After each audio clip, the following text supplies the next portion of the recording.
ఏ యోగ్యత లేని నన్ను నీవు ప్రేమించినావు దేవా, ఏ అర్హత లేని నన్ను నీవు రక్షించినావు ప్రభు. స్తోత్రములు. కూడి వచ్చిన మీ అందరికీ నా వందనాలు.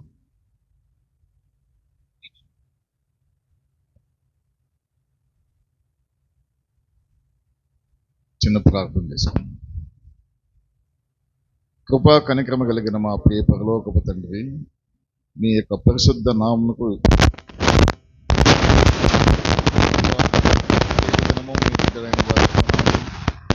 మాట్లాడుతుండగా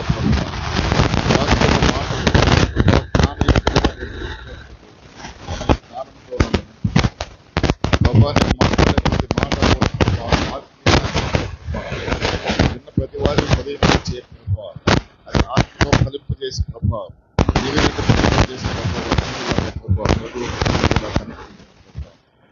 ఇది ఒక్కటి కూడా ప్రభావ ఈ వాక్య విరుద్ధమైనటువంటి మాటలు నేను మాట్లాడకుండా నా మాట అదుపులో ఉంచుకుని ప్రభావ వాక్యములో ఉన్నది మాత్రం శక్తిని జ్ఞానం నాకు దయచేయమని యేసు పరిశుద్ధ నామములో ప్రార్థించగలుగుతున్నాను.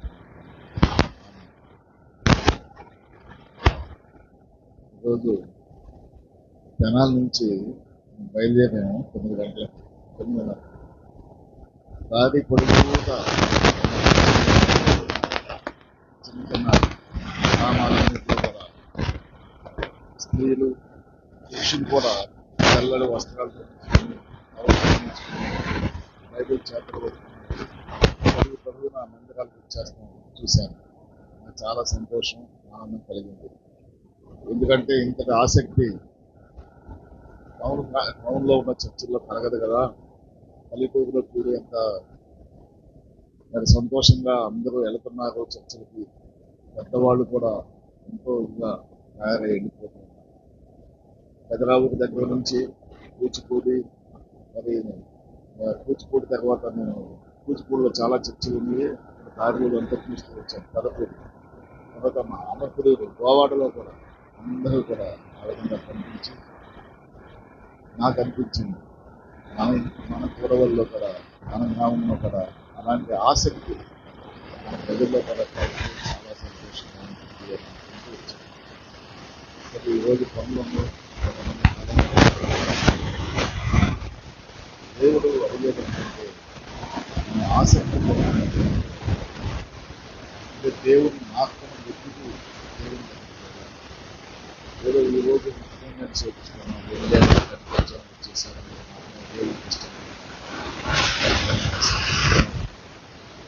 నా విశ్వాసం. అందరూ కూడా దేవుని పట్ల విశ్వాసంతో మనం వస్తున్నాం. ఎందుకంటే దేవుని యొక్క పరలోక రాజ్యమును మనం స్వతంత్రించుకోవాలని, ఆయన యొక్క నిత్య జీవనం పొందుకోవాలని మనం వస్తూ ఉంటాం. అది దుర్వినియోగం కాకుండా ఉండాలంటే, ఆయన నిత్య జీవనం పొందుకోవాలంటే మనము ఆసక్తి కలిగిన వారిని మందిరానికి వెళ్ళి దేవుని వాక్యం పట్ల విధేయత కలిగి ఉన్న వాక్యాన్ని హృదయంలో చేర్చుకుని మనం దేవునితో నిత్యము నడిచేవారిలో ఉన్నట్లయితే తప్పనిసరిగా దేవుని యొక్క నిత్య రాజ్యం మనకి అనుగ్రహిస్తాడు.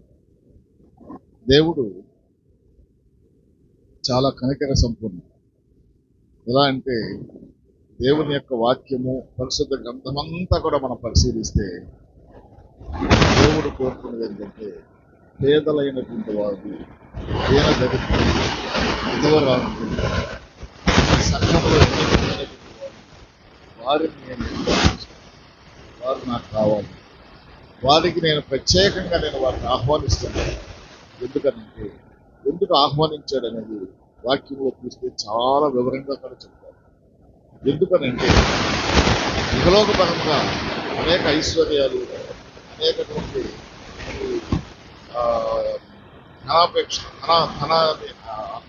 ధన సమృద్ధి కలిగినటువంటి వాళ్ళు అనేక విధాలుగా విలాసవంతమైన జీవితాలు లేదా సౌకర్యవంతమైన జీవితాలు గడిపే విధంగా ఉంటాయి.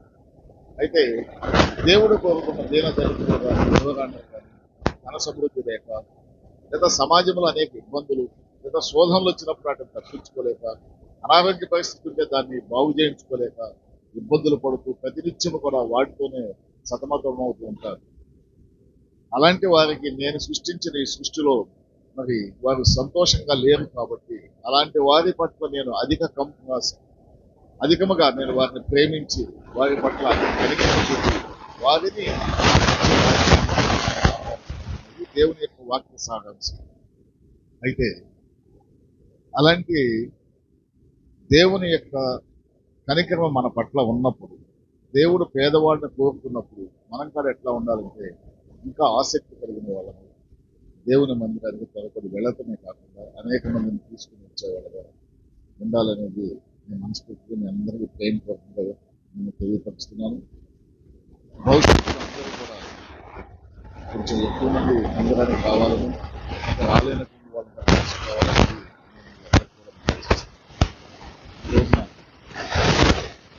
యెహెజ్కేలు గ్రంథం 34వ అధ్యాయము 31వ వచనాన్ని చదువుతాం. యెహెజ్కేలు గ్రంథం 34వ అధ్యాయం 31వ వచనం. మన మందిరంలో చూస్తాను, చక్కగా పాటలు పాడేవాళ్ళు ఉంటారు, చక్కగా వాక్యం చదివే వాళ్ళు ఉన్నారు, చక్కగా పాటలు ఎంతో సంగీతం చేసేవాళ్ళు ఉన్నారు, మంచి వాక్య పరిచర్య చేసే దైవ సేవకుడు కూడా మీకు దేవుడు అనుగ్రహించారు. మంచి జ్ఞానయుక్తమైన మాటలు మాట్లాడే తెలివితేటలు ఆయనకి ఇచ్చారు.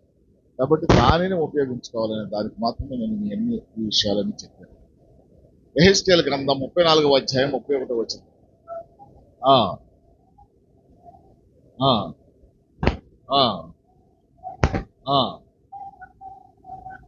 చాలు. దేవుని యొక్క వాక్యం ఏమని చదివిస్తుందంటే, నా గొర్రెలను అంటే నా గొర్రెలను దేవుడు చెప్తున్నాడు, యెహోవానే స్వయంగా చెప్తున్నాడు, నా గొర్రెలను నేను మేపుచున్న గొర్రెలను. చూడండి, జాగ్రత్తగా అర్థం చేసుకోండి. ఆయన అంటున్నాడు, నాకు కొన్ని గొర్రెలు కలిగినవి, కొన్ని గొర్రెలను నేను మేపుతూ ఉన్నాను, నా గొర్రెలను నేను మేపుచున్న గొర్రెలను. ఎవరయ్యా గొర్రెలంటే, అయ్యా మేపుతున్న గొర్రెలను గాని నా గొర్రెలు గాని వారంతా మీరేనయ్యా, మీరంతా మనుష్యులు. ఆ మనుష్యులైనటువంటి వారిని గొర్రెలతో పోల్చి చెబుతున్నాడు. దేవుడు ఏమని అంటున్నాడంటే, నా గొర్రెలు అంటే నా మనుష్యులు. అంటే ఆల్రెడీ దేవుడు ఏర్పాటు చేసుకున్న మనుషుల గురించి మాట్లాడుతున్నాడు. దేవుడు కొంతమందిని ఏర్పాటు చేసుకున్నాడు. వాళ్ళని ఏమంటున్నాడంటే, అయ్యా మీరు నా గొర్రెలు, నేను మీ అందరిని మేపుతూ ఉన్నాను అంట. చూడండి, నా గొర్రెలు అనగా నేను ఏర్పాటు చేసుకున్న మీరందరూ, ఆసక్తి కలిగిన మందిరానికి వచ్చిన మీ గురించి దేవుడు చెప్తున్నాడు, నా గొర్రెలు మీరంతా, మీ అందరిని కూడా నేను మేపుతూ ఉన్నాను. దేవుడు ఏమని మేపుతున్నాడమ్మా? తన యొక్క వాక్యం అనేటువంటి తన పలుకులను, తన మాటలను మనకు తినిపిస్తూ దేవుడు చక్కగా వాక్యంలో పెంపొందిస్తూ మా ఆనందాన్ని కూడా మేపుతూ ఉన్నాడు. అంటే దారి తొలగి సాతాను శక్తులకు చిక్కకుండా మనమంతా కూడా దేవుని మార్గంలో నడిచే విధముగా, దేవుని యొక్క వాక్యం చేత బలపడే విధముగా దేవుని వాక్యము మనకు వినిపించి, వాక్యము అనేటువంటి దానిని మనకు మేపుతూ నా గొర్రెలు అంటే ఆయన ఆల్రెడీ కొన్ని గొర్రెలు సెలెక్ట్ చేసుకున్నాడు దేవుడు. నేను మేపుతున్న గొర్రెలు అంటే నేను వాటిని మేపుతూ ఉన్నాను. ఆవిడంటే మనుషులయ్యా. ఎవరి గురించి మాట్లాడుతున్నానంటే, ఆసక్తి కలిగే మందిరానికి వచ్చి వర్షం పడుతుంది అయినా పర్వాలేదు నేను మందిరానికి వెళ్ళాలి అని వచ్చినటువంటి వాడు. అదే దేవుడు చెప్తున్నాడు, ఆ గొర్రెలు వాళ్ళంతా కూడా మనుషులయ్యా, నేనే మీ యొక్క దేవుడును. జాగ్రత్తగా అర్థం చేసుకోండి. దేవుడు చెప్తున్నాడు, ఇది యెహోవా వాక్కు అంటున్నాడు. యెహోవా అనే చెప్పినటువంటి మాటలు ఈ మాట, నేను మీ దేవుడునయ్యా, మీరందరినీ కొంతమందిని ఏర్పాటు చేసుకున్నానయ్యా, మీరంతా కూడా నా గొర్రెలుగా నేను పిలువబడే మీ అందరిని కూడా నేను మేపుతూ ఉన్నానయ్యా. కాబట్టి కొంతమంది దేవుడు ఏర్పాటు చేసుకున్న మనుషులు ఉన్నారట, వాళ్ళందరినీ దేవుడు మేపుతూ ఉన్నారు. అలాగే అదే యెహెజ్కేలు గ్రంథం 34వ అధ్యాయము 15వ వచనం 16వ వచనం.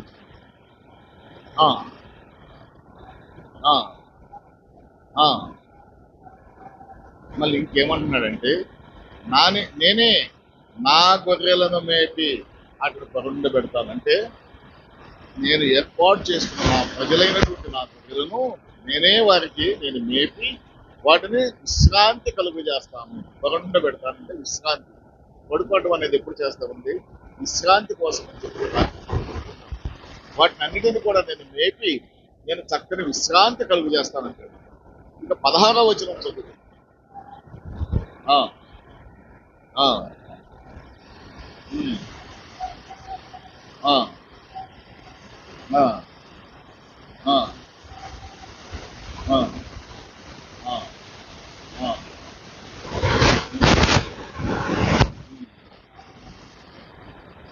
ఆ, చాలు. ఈ వాక్యాన్ని ఈ రోజు మనం యెహెజ్కేలు 34వ వచనం 16వ వచనం ఏమంటారంటే, అయ్యా మనుష్యులైనటువంటి వాళ్ళని నేను గొర్రెలతో పోల్చానయ్యా. ఆ మనుష్యుల్లో నేను కొంతమందిని ఏర్పాటు చేసుకుని వారందరికి కూడా నేనే మేత పెట్టి వారందరిని కూడా విశ్రాంతి కలుగు చేసి నేను వారిని పరుండ పెడుతున్నానయ్యా. అయితే కొన్ని గొర్రెలు ఉన్నాయి, కొన్ని మనుషులు ఉన్నారు, వారు తప్పిపోయిన వారయ్యా వాళ్ళు. అలాంటి తప్పిపోయిన వారిని కూడా నేను వెతుకుకుంటూ వెళ్తున్నాను. నేను ఆ తప్పిపోయిన గొర్రెలను కూడా వెతుకుతూ ఉన్నానయ్యా. ఎవరైనా సరే, మనం తప్పిపోయిన కుమారుడు గురించి చూసాం. తప్పిపోయిన కుమారుడు వెళ్ళిపోయాడు, మళ్ళీ తెలుసుకున్న తన తండ్రి దగ్గరికి వచ్చేసాడు. అలాగే కొన్ని గొర్రెలు అంటే కొంతమంది దేవుని యొక్క మందిరానికి వచ్చేస్తారు. మందిరానికి వచ్చినటువంటి వాళ్ళు ఏం చేస్తారంటే విశ్వాసంలో బలపడిపోతారు. ఎక్కువ సంఘాల్లో, అంటే మన పల్లెటూరులో కాదు కానీ చాలా సంఘాల్లో, టౌన్లో కానీ ఎక్కడ చూస్తే సంఘం అంతా బలపడిపోతుంది. చాలా మంది వచ్చేస్తారు. ఆ తర్వాత పెద్దరికం అనేది వచ్చేస్తుంది. ఈ సమాజంలో, ఈ సంఘంలో నేను పెద్దగా ఉండాలి, నేనే మాట్లాడాలి, నేనే అక్కడ అన్ని నేను ఆజమాయిషిలో నడవాలనుకుంటాను. అప్పుడు ఏమంటాడంటే పాస్టర్ గారు లేదా సంఘ పెద్దలు నాకు ఇవ్వకుండా వాళ్ళకి ఇచ్చాడే ఆయన పేరటోడికి, కాబట్టి మనమంతా వేవేశారు, చీలిపోవడం సంఘాలు. ఆ విధంగా వెళ్ళిపోతూ ఉన్నారు, సంఘాలన్నీ విచ్ఛిన్నం చేస్తూ ఉన్నారు. అట్లా వెళ్ళిపోయినటువంటి వాటిని కూడా నేను ఏం చేస్తారంటే వాటిని, అలాంటి వారిని వెతుకుంటూ వెళ్ళి రక్షిస్తూ ఉంటారు. తోలివేసిన దానిని మనకి ఆ తోలుకుని వచ్చేస్తాం. అంటే గొర్రెలు కొన్ని తోలివేయబడతాయి. ఎవరి చేత తోలివేయబడతాయి అంటే పెద్దల చేత లేదా సంఘ కాపరి చేత తోలివేయబడతాయి. వాటిని తోలుకుని వస్తారు.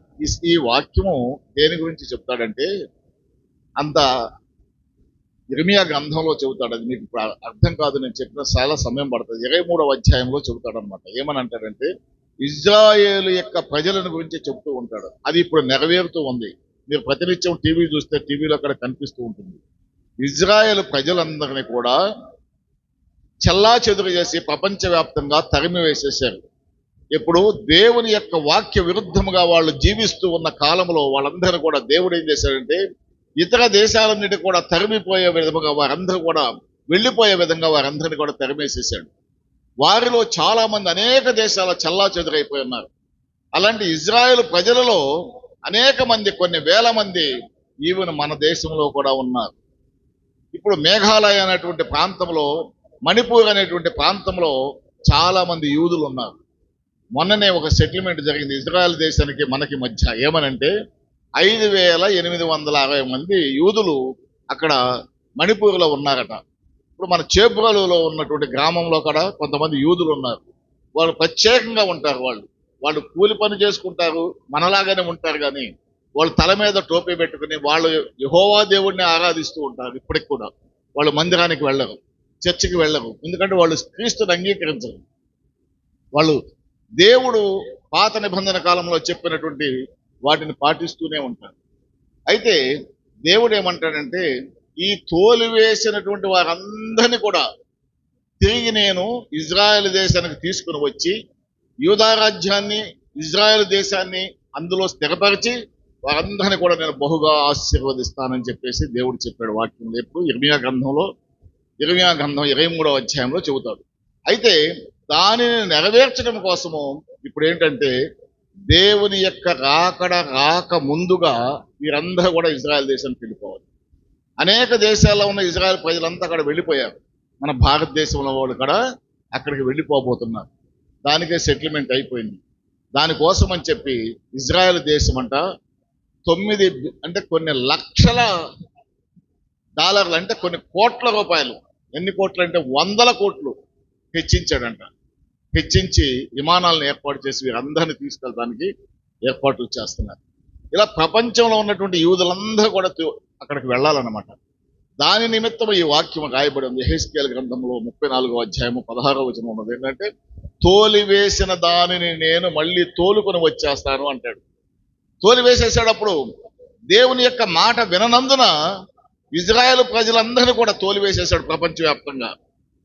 2700 సంవత్సరాల నుంచి ఈ విధంగా జరుగుతూ వెళ్ళిపోయినటువంటి ప్రజలందరినీ కూడా ఇజ్రాయెల్ దేశాన్ని తోలుకుని వస్తారు. దేవుడు ఒక మాట చెబితే అది నెరవేరవలసిందే. పరిశుద్ధ గ్రంథంలో ఏ మాట అయినా సరే ఒకటి పలికాడంటే ఒక భక్తుడు అది నెరవేర్పు కలగాల్సిందే. అప్పుడే అంతం వచ్చేస్తుంది. అప్పుడు మాత్రమే దేవుని రాజ్యం వస్తుంది. రాకడ అనేది రావాలంటే ప్రవచనాలన్నీ కూడా నెరవేర్చబడాలి. ఇది బహుశా చివరి ప్రవచనమేమో అని అనుకుంటున్నాను. ఇది ఇజ్రాయెల్ ప్రజలు ఇంకా మిగిలిపోయి ఎక్కడ ప్రపంచంలో ఉంటే వాళ్ళందరూ కూడా తిరిగి మళ్ళీ ఇజ్రాయెల్ దేశానికి రావటము, 3వ మందిరము కట్టబడటం, ఈ రెండే జరగవలసింది. మందిరము కట్టబడటానికి అన్ని ఏర్పాట్లు అయిపోయింది. మందిరం అనేది కొద్ది నెలల్లోనే కట్టేస్తారు వాళ్ళు. ఇక రాగలిగిన అంటే ప్రపంచంలో చెదిరిపోయినటువంటి ఇజ్రాయెల్ మాత్రమే రావలసి ఉన్నది. అది కాబట్టి ఏమంటున్నాడంటే, తోలివేసిన దాన్ని మళ్ళీ నేను తోలుకుని వచ్చేస్తానంటున్నాడు. సరే, అది మనం అన్వయించుకుంటే గాయపడినటువంటి వాటిని నేను కట్లు కడతాను అంటాడు. గాయపడినటువంటి వాటిని, గాయపడటం అంటే ఏంటి? మందిరానికి వస్తున్నటువంటి దేవుని బిడ్డలైనటువంటి వాళ్ళు, దేవుని యొక్క మార్గంలో నడిచే బిడ్డలైనటువంటి వాళ్ళు కొంతమంది నాకున్నారు. వాళ్ళు నేను మేపి విశ్రాంతినిస్తున్నాను. మిగిలిన వాళ్ళల్లో కొంతమంది గురించి మాట్లాడుతున్నాడు.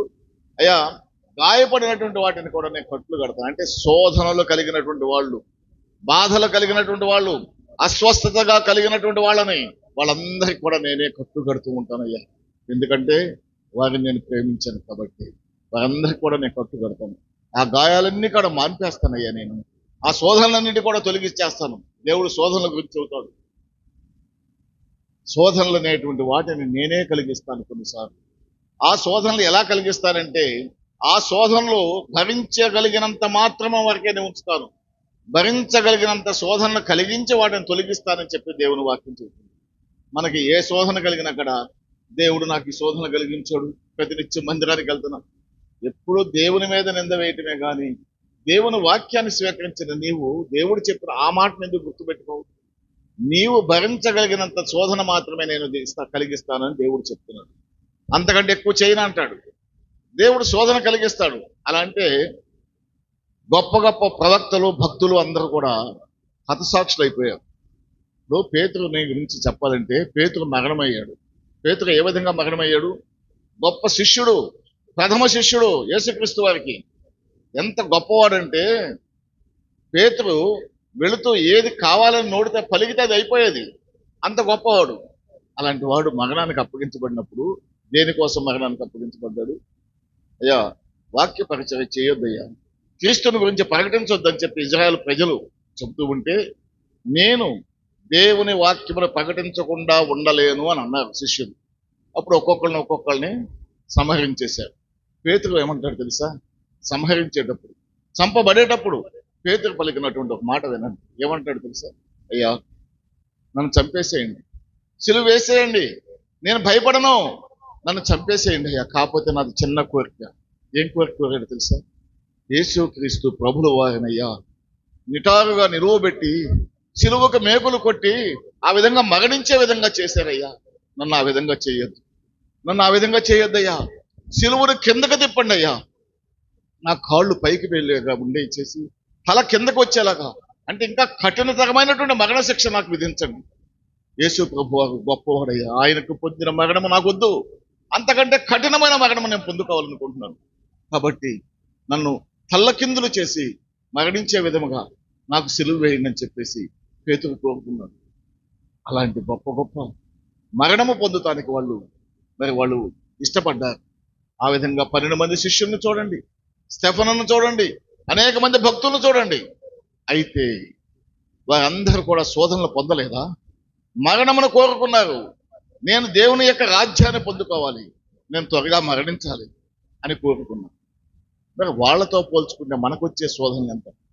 కాబట్టి గాయపడినటువంటి మనుష్యులను నేను కట్లు కట్టుతాను అని అంటున్నాడు. దుర్బలముగా ఉన్న వాటిని నేను బలపరుస్తాను అంటున్నాడు.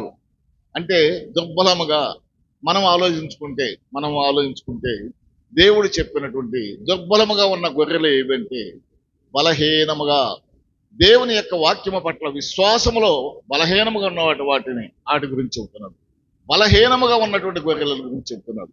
అంటే బలహీనముగా ఉన్న విశ్వాసములో బలహీనముగా ఉన్న మనుషుల గురించి చెప్తున్నాడు దేవుడు. ఏమనంటున్నాడు? అయ్యా, బలహీనముగా ఉన్న వాటిని నేను బలపరుస్తానంటాడు. అయితే కొవ్విన వాటిని చూడండి, జాగ్రత్తగా అర్థం చేసుకోండి. ఇప్పుడు దాకా అనేకమైన గొర్రెల గురించి, అనేక మంది మనుషుల గురించి దేవుడు చెప్పాడు.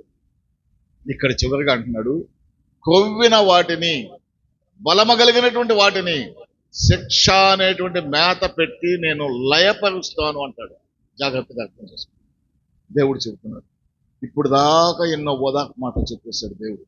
ఓదార్పు కలిగినటువంటి విధముగా ఈ గొర్రెలు ఈ మనుషులతో పోల్చినటువంటి మందన గురించి చెప్పాడు. అనేక మంది మనుషుల గురించి, తప్పిపోయిన వాళ్ళ గురించి, మరి తోలివేసిన వాటిని గురించి, గాయపడినటువంటి వాటిని గురించి, దుర్బలముగా ఉన్నటువంటి వాటిని గురించి దేవుడు చెప్పాడు. ఇక్కడ అంటున్నాడు, అయ్యా ఇంకా కొన్ని గొర్రెలు ఉన్నాయ్యా, కొవ్విన వాటిని, అంటే కొవ్విన వాటిని, ఎంతో బాగా కొవ్విపోయినటువంటి గొర్రెలు, బలమ కలిగినటువంటి వాటిని గురించి చెబుతున్నాడు. వాటికి మాత్రం నేను ఒక మేత పెడతానయ్యా, వాటిని మాత్రం అక్కడి దాకా ఏం చెప్పాడు? నేను ఏర్పాటు చేసుకున్న గొర్రెలకి నేనే మేత పెట్టి మేపి వాటిని చక్కగా విశ్రాంతిలో పొరుండ పెడతానన్నాడు. ఇక్కడేమంటున్నాడు? బలమ కలిగినటువంటి గొర్రెలు, అదే కొవ్వినటువంటి గొర్రెలను, వాటిని గురించి చెబుతున్నాడు. నేను వాటికి శిక్ష అనేటువంటి మేత పెడతాను. శిక్ష అనే మేత పెడతాడంట దేవుడు. శిక్ష అంటే ఏంటి? మేత పెడతానన్నాడు, బాగానే ఉంది. శిక్ష అనేటువంటి మేత పెట్టి వాటిని లయపరుస్తాను అంటున్నాడు. ఆ కొవ్విన గొర్రెలేవి? ఆ బలమైనటువంటి గొర్రెలేవి? ఈ బలమైనటువంటి గొర్రెలు, కొవ్విన గొర్రెలేవి అంటే దేవుని యొక్క వాక్యము పట్ల అవిధేయత కలిగినటువంటి వాళ్ళు, దేవుని యొక్క వాక్యాన్ని తెలుసుకోనటువంటి వాళ్ళు. అంటే దేవుని యొక్క వాక్యము తెలియకుండా వాటికి మేత పెడతాడంట. ఎలాంటి మేత అండి? ఏమిటంటే సాతాను శక్తులకు నేను వాటిని అప్పగించేస్తానని మరొక చోట ఉంటాడు. ఈ బలమైనటువంటి గొర్రెలంట సాతాను శక్తులకు అప్పగించేస్తాడు. ఆ సాతాను ఏం చేస్తాడంటే మన యొక్క కళ్ళకి దేవుని యొక్క వాక్యము కనిపించకుండా మన కళ్ళకి గుడ్డితనం కలిగజేస్తాడు. ఎప్పుడైతే దేవుని యొక్క వాక్యము పట్ల మనకు విధేయత కలుగుతుందంటే, వాక్యాన్ని విన్న మనము హృదయంలో చేర్చుకోగలిగినట్లయితే, దేవుని పట్ల విశ్వాసం కలిగి మనం దేవుని యొక్క మార్గంలో నడుస్తాం. అప్పుడు మనందరినీ కూడా దేవుడు అక్కడ అంటున్నాడు, నీకు మంచి మేత పెట్టి నేను విశ్రాంతిని కలుగు చేస్తానయ్యా అంటున్నాడు. ఇక్కడేమంటున్నాడు?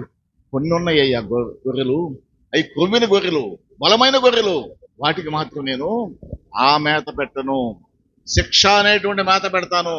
ఆ శిక్ష అనేటువంటి మేత పెట్టి వాటిని లయపరుస్తాను. అంటే లయపరచడం అంటే కనుమరుగు చేస్తాను, అంటే కనిపించకుండా చేసేస్తాను.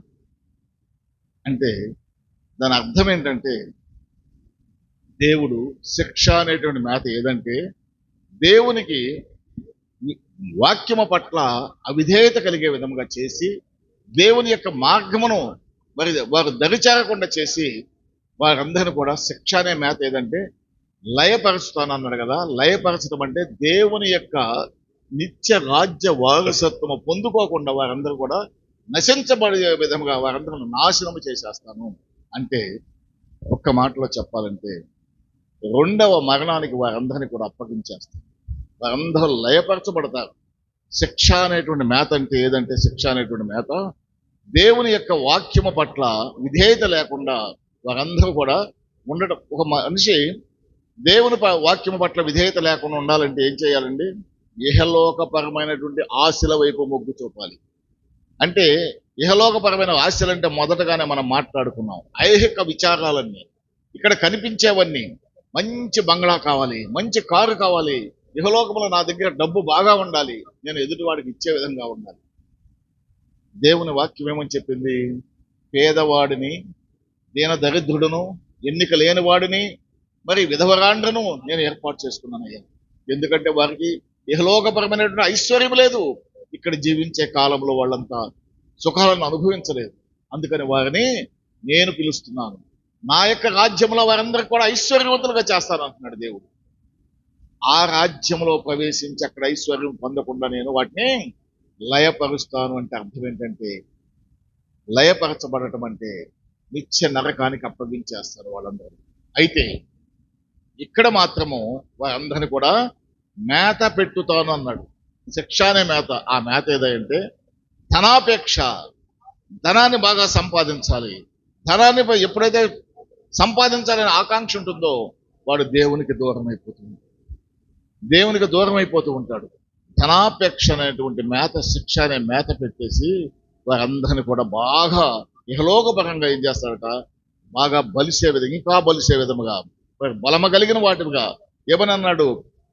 క్రొవ్విన వాటిని, క్రొవ్విన గొర్రెలు, బలమైన గొర్రెలు అంటే ఇహలోకపరమైన ఆశల వైపు మొగ్గు చూపి ధనాపేక్ష అనే దాని మీద ఆశ కలిగే విధంగా చేసి వారందరూ ధనాన్ని ప్రేమించే వాళ్ళగా చేసి ఇక్కడ వాళ్ళకి ఆ శిక్ష, అదే శిక్ష. ఇహలోకపరముగా ధనాన్ని అనుభవిస్తారు కానీ పరలోక రాజ్య వారసత్వము వారికి అందించబడకుండా ఉంటుంది అనేది దేవుడు చెబుతుంది. ఆ ఇహలోకపరమైనటువంటి ఆశలు కలగాలంటే సాతాను శక్తులకు మనం అప్పగించబడటమే. 2వ కొరింథీ పత్రిక, కొరింథీలకు రాసిన పత్రిక 4వ అధ్యాయం 4లో ఆ మాట ఉంటుంది. దేవుని యొక్క స్వరూపి అయిన క్రీస్తు మహిమను కనపరుచు సువార్త ప్రకాశము వారికి ప్రకాశింపకుండు నిమిత్తము ఈ తరమ సంబంధమైనటువంటి యుగ సంబంధమైనటువంటి దేవత అవిశ్వాసులైనటువంటి వారి యొక్క మనోనేత్రములకు గుడ్డితనము కలుగుజేయను అంటాడు. కొరింథీలకు రాసిన పత్రిక 4వ అధ్యాయం 4లో చెబుతాడు. 2వ కొరింథీ 4:4లో చెబుతాడు. ఏమని? దేవుని యొక్క స్వరూపి అయిన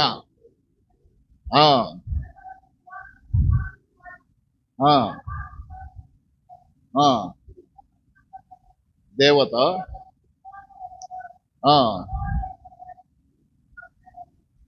చూడండి, ఈ యొక్క యుగ సంబంధమైన దేవత అంటే సాతానుడు. యుగ సంబంధమైన దేవత అంటే సాతాను సంబంధులు. వారంట మన కన్నులకి దేవుని యొక్క స్వరూపము కలిగిన ఈ యొక్క సువార్త ప్రకాశము, సువార్త అంటే వాక్యము, వాక్యం అంటే వెలుగు. దేవుడు వెలుగై ఉన్నాడు. ఆ వెలుగు ఏమని ఉంటుంది? యోహాను 1:1 ఏమని ఉంటుంది?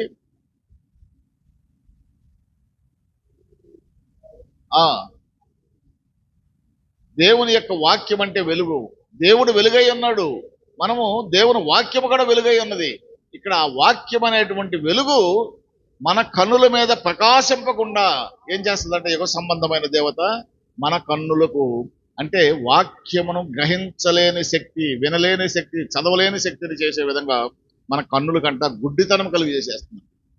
అది ఎప్పుడు చేస్తుందంటే, ఎప్పుడైతే మనలో ఐహిక విచారాలు, ధనాపేక్ష, ధనాన్ని సంపాదించాలనేటువంటి ఆశ ఎప్పుడైతే కలుగుతుందో అప్పుడు ఇంకా ఆ యుగ సంబంధమైనటువంటి దేవత మనకి కన్నులకు గుడ్డితనం కలిగి చేస్తుంది.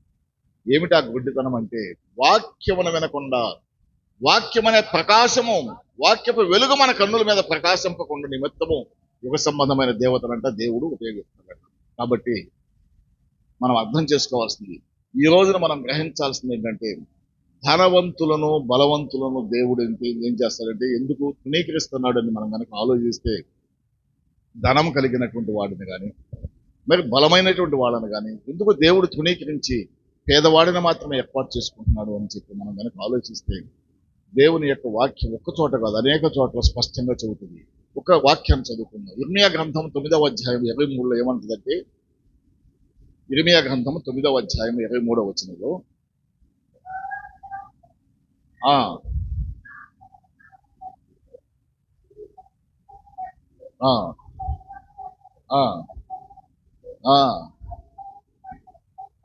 చూడండి ఏమని అంటున్నాడంటే, జ్ఞాని, జ్ఞాని అంటే ఎవరండి? బాగా నేను చదువుకున్నాననేటువంటి జ్ఞాని కానీ, లేదా వాక్యమంతా నాకే తెలుసు అనేటువంటి జ్ఞాని కానీ, బాగా నేను సంఘంలో బాగా తెలివి తేటగలిగినటువంటి వాడు అనేటువంటి వాడు కానీ, ఆ జ్ఞాని తనకు ఉన్నటువంటి జ్ఞానాన్ని బట్టి కానీ, సూర్యుడు అంటే తనకున్న శౌర్యాన్ని బట్టి, తనకున్న బలాన్ని బట్టి, లేదా ఒక పెద్ద ఉద్యోగి, అధికారి, లేదా ఒక ఎమ్మెల్యే, ఎంపీ తనకున్నటువంటి పదవిని బట్టి అతిశయించకూడదంట. వాటి గురించి అతిశయించకూడదట. ఇంకా ఏమంటున్నాడంటే, ఐశ్వర్యవంతుడు తన ఐశ్వర్యాన్ని బట్టి అతిశయింపకూడదట. దీనికోసమే దేవుడు అక్కడ యెహెజ్కేలు 34:16లో చెప్పిన వచనంలో చివరిలో చెప్పింది అదేనమాట. ఏమని అంటున్నాడు? బలమైన గొర్రెలు, కొవ్విన గొర్రెలు అంటే వీళ్ళే. ఐశ్వర్యవంతుడు తనకు కలిగిన ఐశ్వర్యమును బట్టి అతిశయింపవద్దు అంటున్నాడు. అంటే డబ్బున్నవాడు తనకున్న ఐశ్వర్యాన్ని బట్టి అతిశయించకూడదు అంటున్నాడు. అతిశయించవద్దు అని అంటున్నాడు. మరి అతిశయించవలని అనుకుని కనుక మళ్ళీ ఇంకొక వాక్యం ఏమని చెబుతాడంటే, ఎవరైనా సరే అతిశయించాలని గనక కోరుకున్నట్లయితే, అతిశయింపాలనుకున్నటువంటి వాడు భూమి మీద నీతి న్యాయములను జరిగించుతున్న దేవుడైనటువంటి యెహోవాని తెలుసుకున్నట్టుని బట్టి అతిశయించండి అన్నాడు.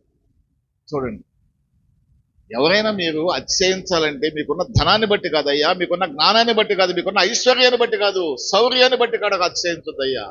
నువ్వు గొప్పవాడికి ఇక్కడ నేను ఎందుకు నిన్ను చేశానంటే మిమ్మల్ని సాతాను శక్తులకు అప్పగించటానికే. ఎందుకంటే మీలో వాక్యాన్ని, ఆ వాక్యపు వెలుగు మీ మీద ప్రకాశింపకుండా నిమిత్తం. ఎందుకంటే నీవు ఇహలోకపరమైన ఆశల వైపు మొగ్గు చూపి నడుస్తున్నావు కాబట్టి, లేదా దేవుని పట్ల విశ్వాసం కలిగి దేవునితో సహవాసము చేయడానికి నువ్వు సిద్ధపడితే ధనవంతుడువైనా నిన్ను ప్రేమిస్తాడు దేవుడు. ఇక్కడ ఏమంటున్నాడంటే, నీవు అతిశయించటం నీకున్న జ్ఞానాన్ని బట్టి కానీ, ఐశ్వర్యాన్ని బట్టి కానీ, నీకున్న ఐశ్వర్యాన్ని బట్టి కానీ, లేదా జ్ఞానాన్ని బట్టి కానీ, నీకున్న శూరత్వాన్ని బట్టి, బలాతిశయాన్ని బట్టి కానీ అతిశయించొద్దయ్యా. అతిశయించాలనుకుంటే మాత్రము నీవు భూమి మీద నీతి న్యాయములు జరిగించే యెహోవా దేవుడైనటువంటి వాడిని తెలుసుకుంటాను బట్టే అతిశయించున్నాడు. ఏ విధంగా అతిశయించాలంట? నేను మందిరానికి వెళుతున్నాను, మందిరానికి వెళ్ళి దేవుని యొక్క వాక్యాన్ని స్వీకరించాను, వాక్యము పట్ల విధేయత కలిగాను. ఈ రోజు నేను విన్న వాక్యం నా హృదయంలో చేరింది. దేవుని గురించి నేను కొన్ని మాటలు తెలుసుకోగలిగాను. దేవుడే యెహోవా అనే దేవుడు, ఆయన తప్ప వేరే దేవుడు లేడు, ఆయన నాకు రక్షకుడు, ఆయన నాకు నిత్య రాజ్య వారసత్వాన్ని అనుగ్రహిస్తాడు అనేటువంటి విశ్వాసము కలిగిన దానివై, అంతటి గొప్ప విశ్వాసము కలిగిన దానివి నువ్వు ఏమనుకోవాలంటే, దేవుని యొక్క నిత్య రాజ్యములో నాకు వారసత్వం ఇస్తానని దేవుడు ప్రకటించాడే, నేను దాన్ని పొందుకోబోతున్నాను. కాబట్టి నేను రక్షణ పొందిన నేను దేవుని యొక్క నిత్య రాజ్య వారసత్వాన్ని పొందుకోబోతున్నాను. కాబట్టి ఆ పొందుకోబోయే వరము నాకు దేవుడు అనుగ్రహించినందుకు దానిని బట్టి నీవు అతిశయించు అంటున్నాడు. దానిని బట్టి అతిశయించు. దేవుడు ఎందుకు ధనవంతులని కునీకరిస్తాడయ్యా? వాళ్ళని చేర్చుకోరంటే చేర్చుకుంటాడు, కానీ దానికి వాక్యం కూడా చేర్చుకుంటాడు. కానీ ఒక ఉదాహరణ చెప్తాను. ఒకసారి యేసు ప్రభు వారు సువార్త ప్రకటిస్తూ తిరుగుతూ ఉన్నాడు. వెళుతూ ఉన్నప్పుడు శిష్యులు కూడా తనతో పాటు వెళుతూ ఉన్నప్పుడు ఒక ధనవంతుడైనటువంటి యవ్వనుడు వస్తాడు. ఒక ధనవంతుడైనటువంటి యవ్వనుడు వచ్చి, సద్బోధకుడా ఏమన్నా సంబోధిస్తాడు, చక్కగా మాట్లాడతాడు. సద్బోధకుడా అంటే మంచి బోధ చెప్పేటువంటి దేవుడా, నీవు నాకు ఒక సమాధానం చెప్పయ్యా. సద్బోధకుడా, నిత్య రాజ్య వారసత్వము పొందుకున్నట్టుకు నేనేమి చేయాలయ్యా అంటాడు ఆ యవ్వనుడు. యేసు ప్రభు వారిని అడుగుతాడు.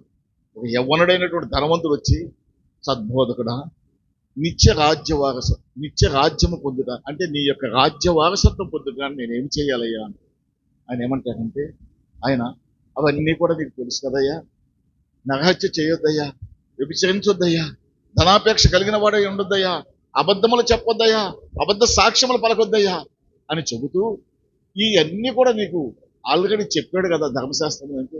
ఇవా? అయ్యో బోధకుడా, చిన్నతనము నుంచి వీటన్నిటిని కూడా నేను అనుసరిస్తూనే ఉన్నాను అంటాడు. చూడండి, అదేమని చెబుతాడు?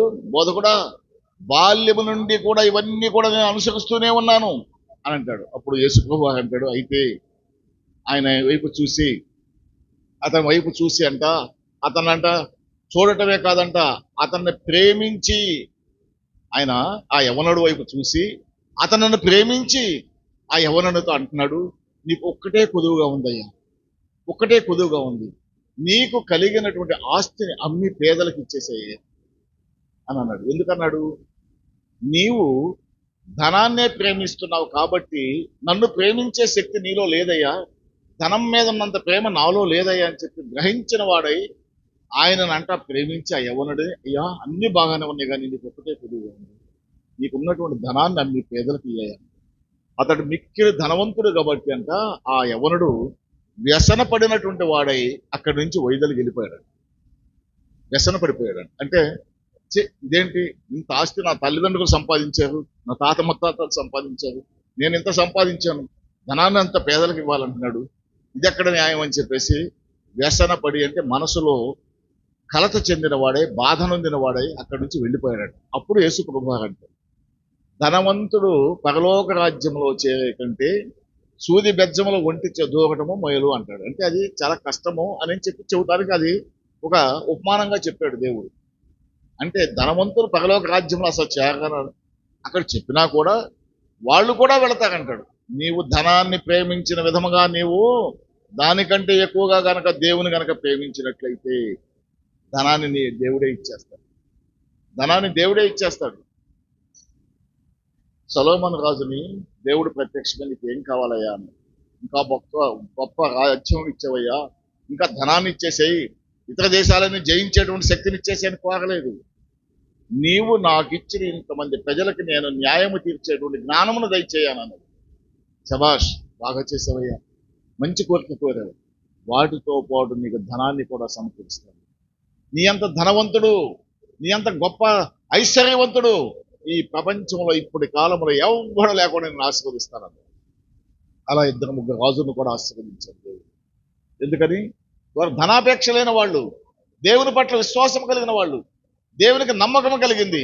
ఇతడు ధనానికంటే నన్నే ఎక్కువగా ప్రేమిస్తాడని నమ్మకం కలిగినప్పుడు వాటితో పాటుగా మనం కోరిన కోరికలతో పాటుగా ధనాన్ని కూడా దేవుడు అనుగ్రహిస్తాడు అని చెప్పి వాక్యం చూపిస్తూ ఉంది. ఇక్కడ ఏమంటాడంటే, ఈ యవనస్తుడైనటువంటి ధనవంతుడు ధనాన్ని ప్రేమించాడు కాబట్టి అతన్ని తీసివేసేశాడు. దేవుడు ఎవరిని కోరుకుంటున్నాడు అనేది కొరింథీయులకు రాసిన మొదటి పత్రిక 1వ అధ్యాయం 26వ వచనం చదివితే మనకు అర్థమవుతుంది. 26, 27, 28 వచనాలు ఏమంటాడంటే, సహోదరులారా, అమ్మా సహోదరులారా, మిమ్మల్ని దేవుడు పిలిచిన పిలుపును చూడండి. మీలో లోకరీత్యా జ్ఞానులైనటువంటి వాళ్ళని కానీ, ఘనులైనటువంటి వారిని కానీ, గొప్పవారిని అనేకులను పిలువబడలేదు కానీ, ఏ శరీరయో దేవుని ఎదుట అతిశయింపకుండునట్లు, ఏ శరీరం కూడా అంట దేవుని పట్ల అతిశయింపకుండునట్లు జ్ఞానులను సిగ్గుపరచడం కోసము లోకములో ఉండే వెర్రి వారిని దేవుడు ఏర్పాటు చేసుకున్నాడంట. బలవంతులైనటువంటి వారిని సిగ్గుపరచటకు లోకముల బలహీనులు దేవుడు ఏర్పాటు చేసుకున్నాడట.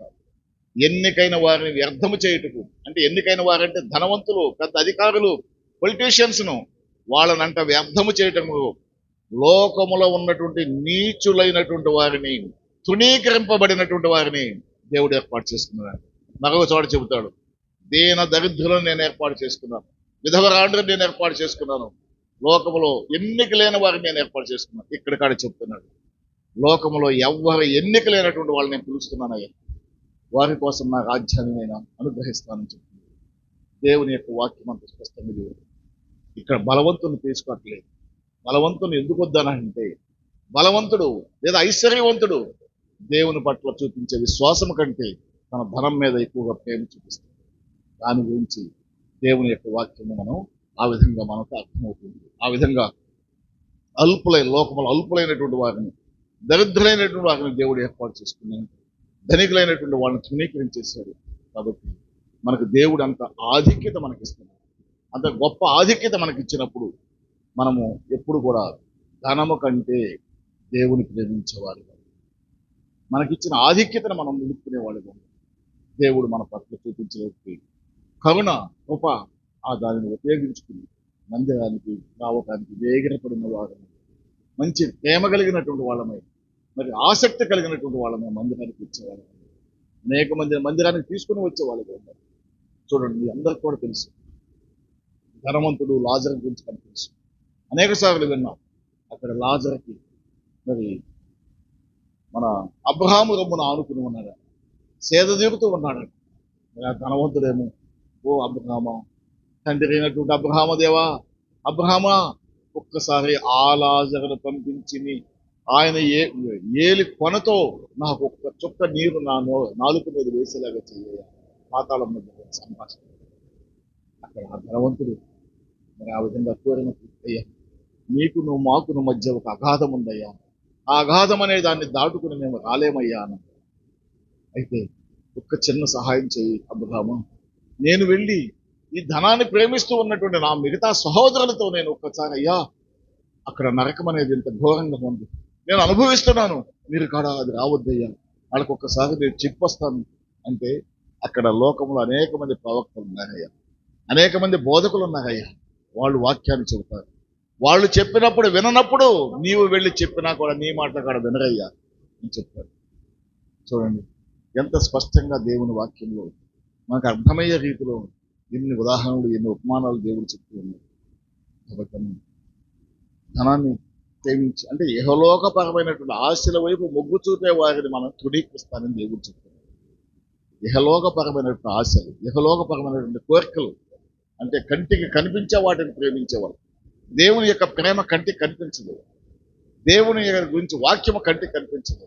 వాక్యము దేవుడు మనతో మాట్లాడుతున్నటువంటి వాక్యము ఆయన మనకు కనిపించదు. ఆయన యొక్క ఆత్మ మనకు కనిపించదు. కాబట్టి కంటికి కనిపించినటువంటి పరలోక రాజ్యము, కంటికి కనిపించినటువంటి ఆత్మ, వాటిని మన గురించి ఆలోచించాలి. పరిశుద్ధాత్మ కోసం దానికోసం మనము నిత్య రాజ్య వారసత్వం పొందుకోవాలంటే పరిశుద్ధాత్మ ద్వారానే మనం పొందుకోవాలి. మనం పరిశుద్ధులమై ఉండాలి.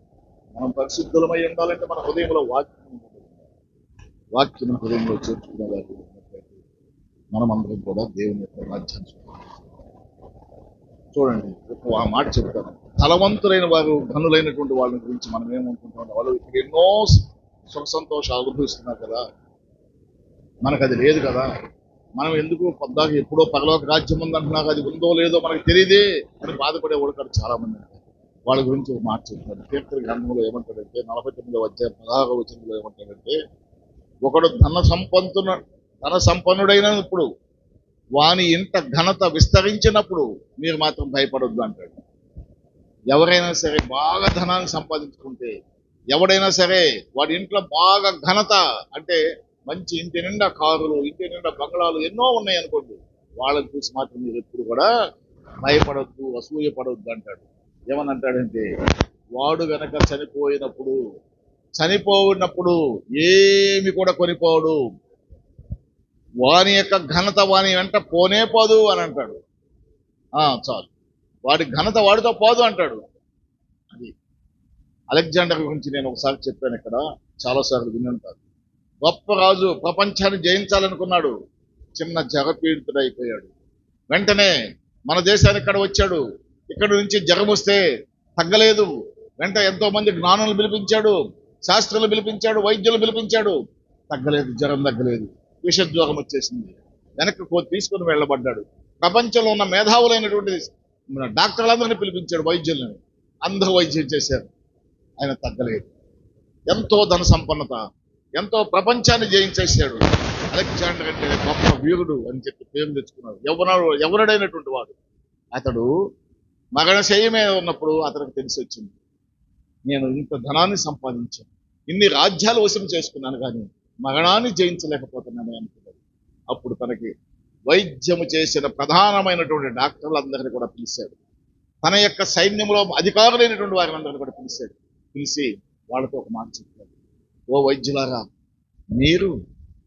నేను మరణించిన తర్వాత నా యొక్క పాడ మీరు మాత్రమే మోయాలి. మీరు నన్ను శ్మశానానికి మీరు మాత్రమే మోసుకుంటూ తీసుకుని వెళ్ళండి అయ్యా.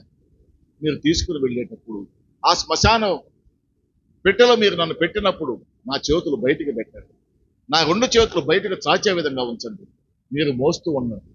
అప్పుడు నా యొక్క సంపద అంతా కూడా మీరు విచ్చలవిడిగా ఇట్లా చల్లేసేయండి. సైనికులతో చెప్తాడు, ఈ విధంగా చల్లండి అంటాడు. ఇది జరిగిన సంఘటన. ఎందుకు దాని ఉదాహరణ అంటే, అంటాడు, ప్రపంచంలో మేధావులైనటువంటి వైద్యులు కూడా నాకు ఏమి వైద్యం చేసినా తగ్గలేదు అనేదానికి మీరేమయ్యండి, మేము ఈయన వైద్యము నయము చేయలేకపోయాము, ఈయన మరణాన్ని జయించే విధంగా ఈయనకు స్వస్థత కలుగు చేయలేకపోయామని చెప్పి తెలియజేయడం కోసం అంట ప్రజలందరూ. చేతులు ఎందుకు బయట పెట్టారంటే, ఇక్కడ దేవుడు చెప్పాడు, ధనవంతుడైనటువంటి బలపడినప్పుడు, ఐశ్వర్యవంతుడప్పుడు మీరు బాధపడొద్దు, అసూయపడొద్దు, భయపడొద్దు అని అన్నాడు కదా. ఆ ధనవంతుడు అలెగ్జాండర్ చేతులు, నా చేతులతో నేను ఏమీ తీసుకుని వెళ్ళటం లేదమ్మా, రిక్త హస్తముతో వెళుతున్నానని చెప్పి చూపించడానికి చేతులు బయట పెట్టాయి. తాను సంపాదించిన ధనాన్ని అంతా కూడా దారి పొడుగున చల్లేసేయమన్నాడు. అంతా ఇక్కడే వదిలిపెట్టి వెళుతున్నాను అని చెప్పేసి చూపించడానికి అట్లా చేశాడు. మీకు చిన్నతనంలో చాలా మంది పెద్దోళ్ళు ఉన్నారు, మీకు తెలిసే ఉంటుంది. చనిపోయినప్పుడు మనం శవపేటకు వెళ్ళేటప్పుడు డబ్బులు పైన చల్లుతాం. ఎందుకు చల్లుతామో తెలుసా?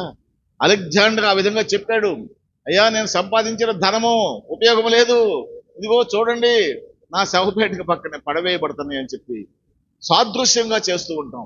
ధనాన్ని అందుకు చల్లుతాం మనం.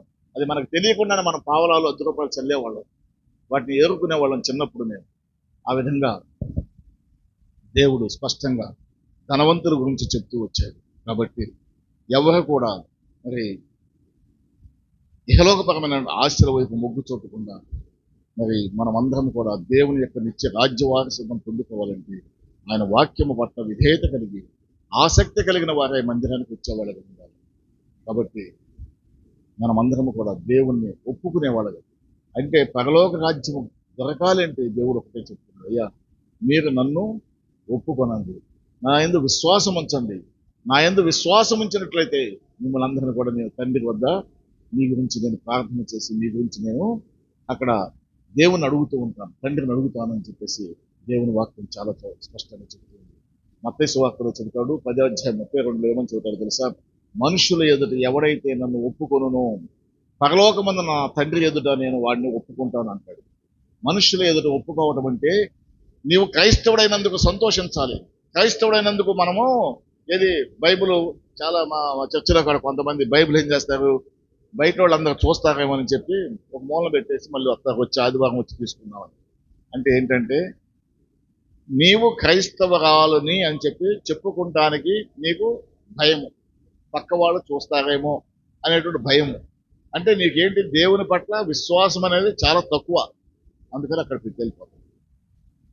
అట్లా కాకుండా ఎవడైతే భయపడకుండా నన్ను ఒప్పుకుంటాడో, నేను క్రైస్తవరాలని దేవుని నమ్ముకున్నాను, దేవుని నమ్ముకున్నందువలన నాకు నిత్య రాజ్య వారసత్వం ఇస్తానని చెప్పి దేవుడు అనుగ్రహిస్తానని చెప్పినటువంటి దాని యందు నేను విశ్వాసం కలిగిన దాన్ని నువ్వు చెప్పగలుగుతావు.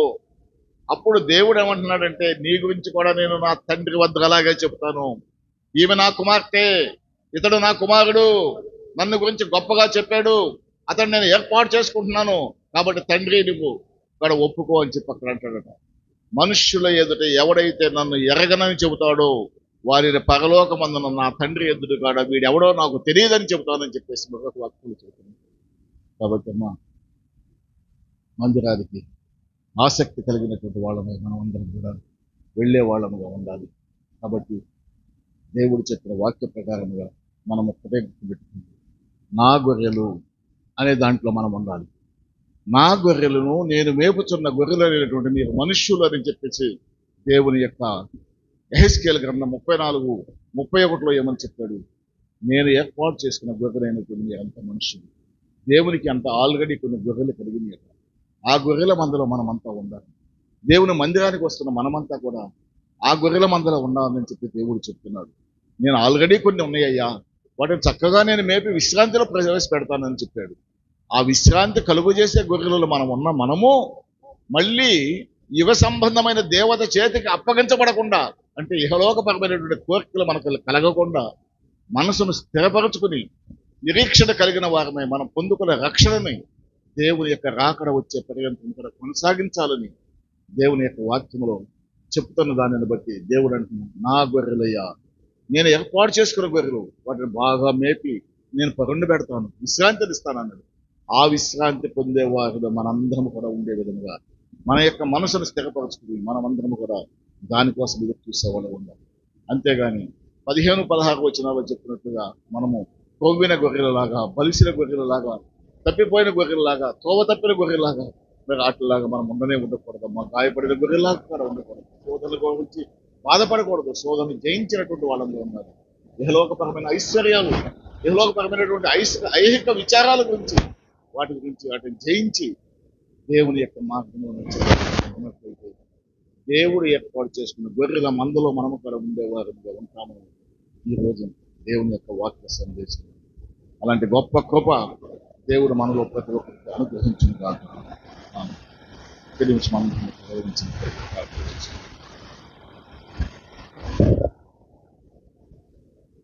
కృప కలిగిన మా దేవ,